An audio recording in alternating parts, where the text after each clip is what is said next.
বন্ধুরা আমি এখন আছি আজিমপুর ছাপড়া মসজিদ এরিয়াতে। তো দেখেন আমার পিছনে যে রোডটা দেখতে পাচ্ছেন, এই রোডটা কিন্তু আজিমপুর ছাপড়া মসজিদের সামনে দিয়ে এই দিকে লালবাগের দিকে ঢুকে গেছে। তো মূলত এই সকল রোডগুলো, বিশেষ করে পুরান ঢাকার মধ্যেকার যে রোডগুলো আছে, এই রোডগুলো কিন্তু যে গাড়ি ঘোড়া বা যানবাহন থাকে এখানকার প্রচুর পরিমাণে শব্দ করে, আর হর্নের যে শব্দ মাত্রা অতিরিক্ত শব্দ হয়। তো এই একই কথা আমার পাশে আমাদের সিনিয়র ভাই এজাজ ভাই আছে, তার মুখ থেকে শুনবো। ভাই কেমন শব্দ হয় আপনার কাছে এখানে?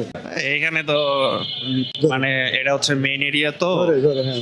এই আজিমপুরে ঢোকার ভিতরে এই একটাই রাস্তা, ঠিক আছে। এরপর হচ্ছে এটা হচ্ছে প্রথম রাস্তা, তো এর কারণে এখানে একটু যানজট বেশি থাকে। আর ঢাকা শহরের ভিতরে তোমার হচ্ছে চিপা চাপা গলি, অনেক বাড়িঘর থাকে, এর কারণে যানজট মানে সবসময় থাকে। এটা হচ্ছে রেগুলার, এটা ঢাকার হচ্ছে স্বাভাবিক ঘটনা, অস্বাভাবিক কিছু একজন না। যদি এখানে আসতে চায় যে কেউ, তার কতটা সতর্ক থাকতে হবে বলে আপনি মনে করেন? অবশ্যই সতর্ক থাকতে হবে। ঢাকায় যদি কেউ প্রথমে আসে একা একা, তো বের হওয়া যাবেই না। ভালো মতো সবকিছু পর্যবেক্ষণ করে চিনে এরপর বের হতে হবে, এই আর কি। থ্যাংক ইউ ভাই আপনাকে।